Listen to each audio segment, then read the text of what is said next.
Have you ever checked your bank account on a random weekday morning and felt something tighten in your chest before the number even loaded? Not because you are broke, not because you missed payments, but because deep down, you already knew the truth.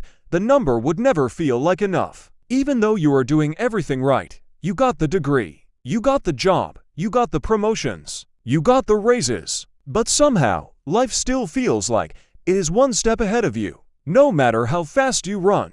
That is the part nobody explains. Because from the outside, your life looks fine. Stable job, stable income, normal routine. But inside your head, there is a quiet question that never leaves. Where is all my money going? Max used to ask himself the same question. Max is not special. He is not a genius. He is not lucky. He is just a regular guy who got his first full-time job at 23.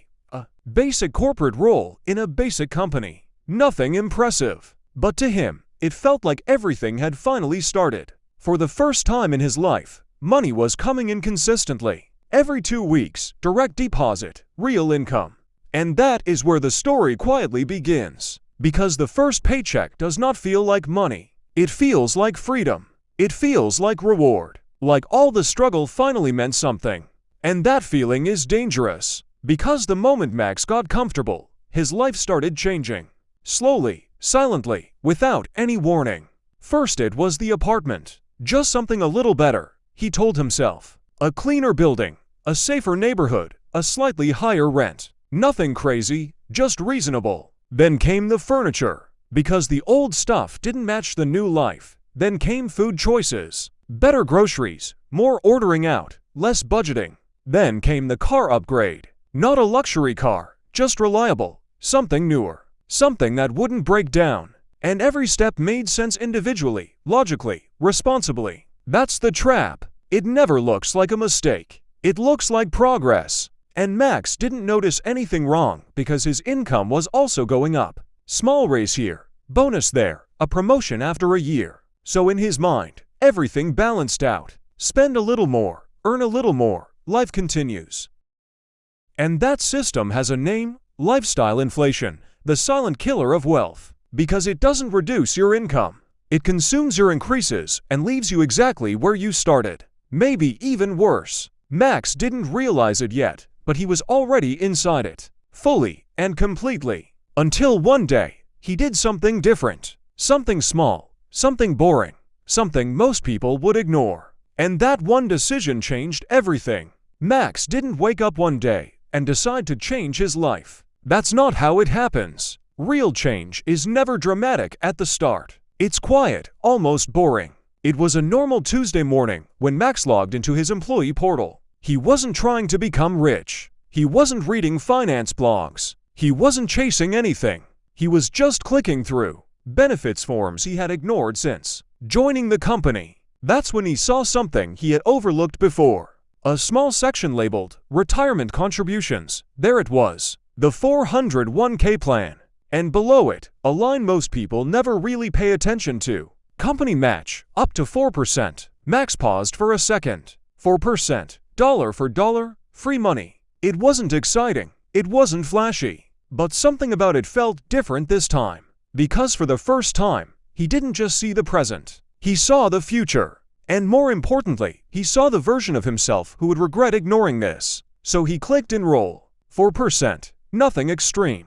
Just enough to get the match. Just enough to stop leaving free money on the table. Then he did something else. He opened a Roth IRA, a name he had heard before, but never understood. It sounded complicated, but it wasn't. It was just another system. A place where money could grow quietly, without attention, without effort. He set up an automatic transfer, $150 every payday. And then, he did the most important thing of all. He stopped thinking about it. That's the part most people miss. Wealth doesn't come from constant attention. It comes from automation, from decisions made once and allowed to run for years. Max didn't feel rich after that. He didn't feel different. He still drove the same car. He still lived in the same apartment. He still went to the same job. Nothing in his daily life changed. But something underneath it did. Because now, part of his income stopped obeying his lifestyle. It stopped flowing into consumption and started flowing into ownership.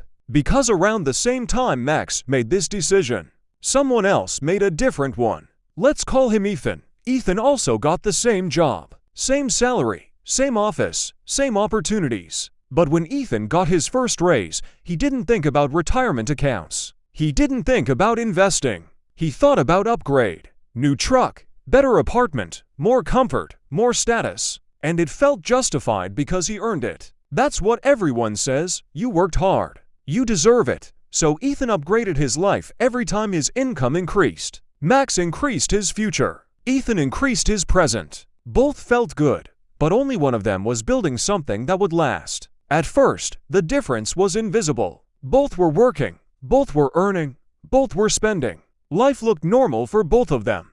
But underneath the surface, a gap was forming. Slowly, quietly, and it had nothing to do with income. It had everything to do with direction. Because money always follows direction. It either flows toward consumption or toward ownership. Max never saw it as sacrifice. He didn't feel deprived. He still lived comfortably. But now, a portion of every paycheck had a job that didn't involve spending. It involved growing. And growth takes time. Years, not days. Which is why most people quit too early. They expect results they can feel immediately. But compounding doesn't work on feelings. It works on time.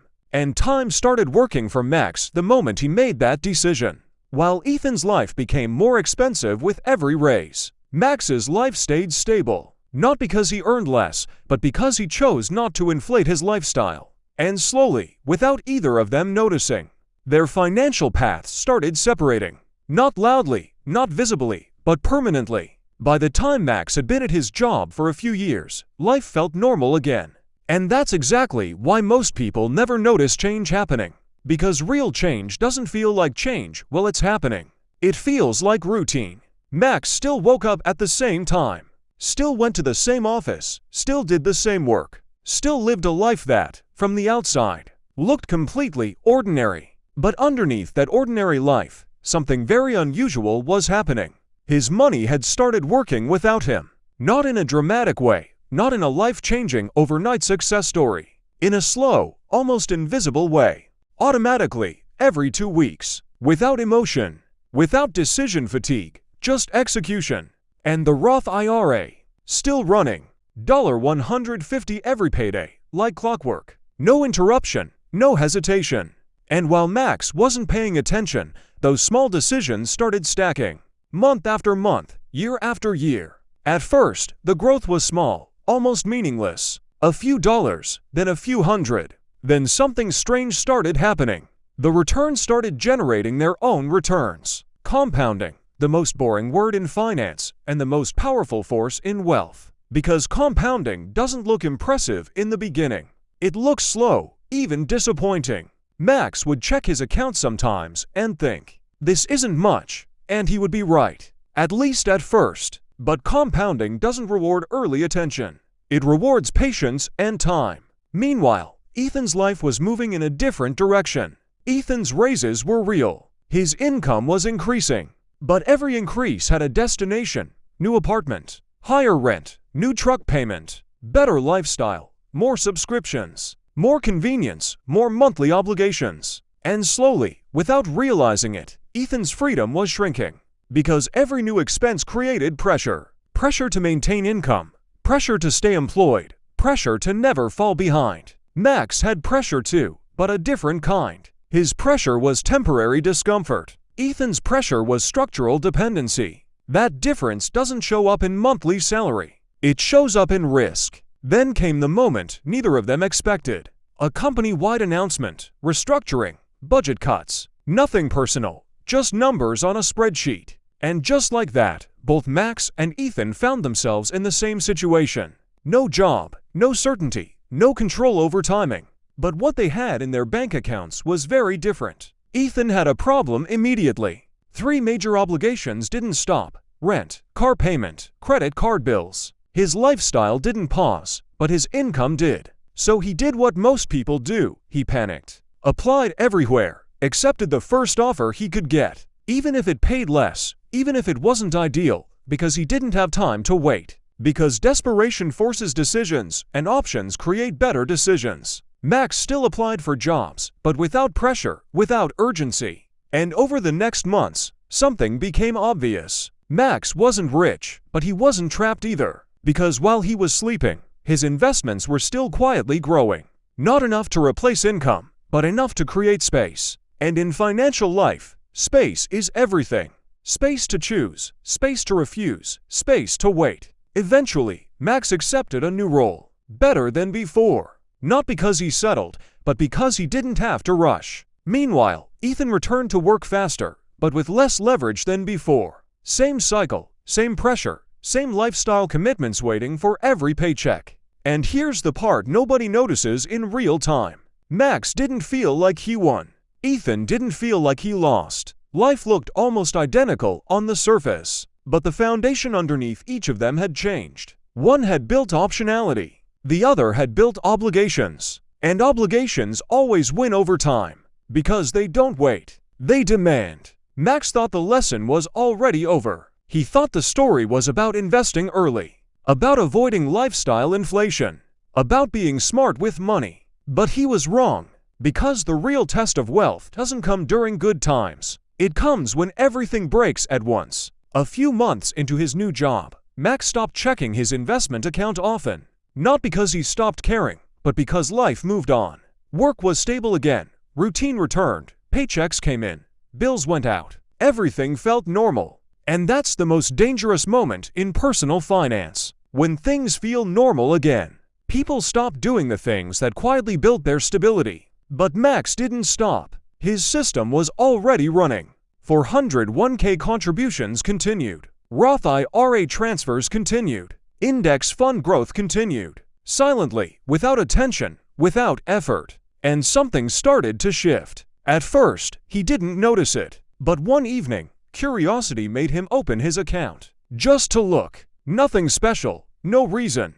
And that's when he saw it. His portfolio had grown. Not dramatically, not overnight, but steadily, consistently. That's the moment compounding stops being theory and starts becoming experience. But life doesn't wait for financial milestones. It tests you randomly, without warning.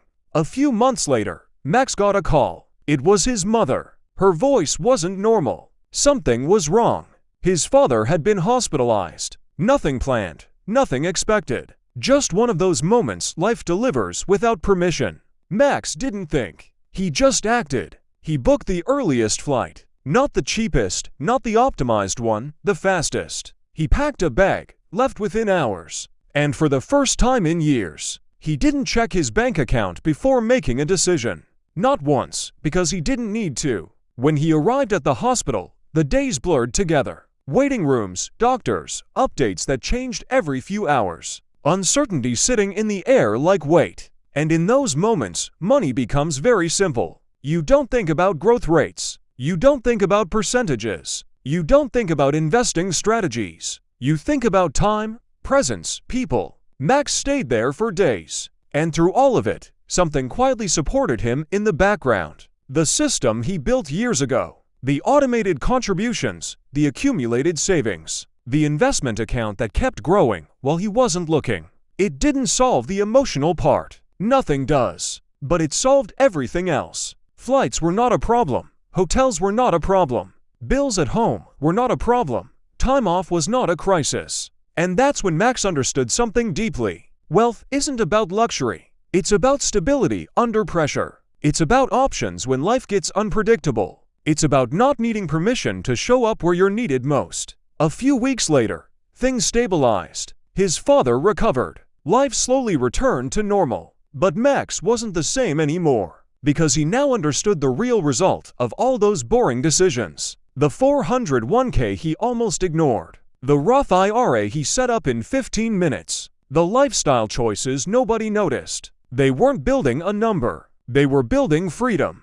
And freedom doesn't announce itself. It shows up quietly, exactly when you need it. Same income level as before, but a very different experience of life. And that's the final truth most people never see. Two people can earn the same money and live completely different realities. Not because of income, but because of what they did with the first extra dollar. Max didn't outearn Ethan. He didn't out-hustle him. He didn't get lucky. He just made decisions that didn't look important at the time and repeated them long enough for time to do its job. Because wealth is not built in moments. It's built in systems. And systems only work when nobody is watching. So the next time you feel the pull, the urge to upgrade, the urge to match everyone else, the urge to turn every raise into a lifestyle change, remember this: every dollar has two directions: consumption or compounding. One gives you comfort today, the other gives you freedom later. And the hardest part is, the difference is invisible at first, until one day, it isn't, and by then, it's already too late to choose both. Max didn't become different overnight. He just chose differently early enough that life had no choice but to follow. And maybe that's the real lesson. Not how to earn more, but how to let time work for you before life forces you to wish you had started.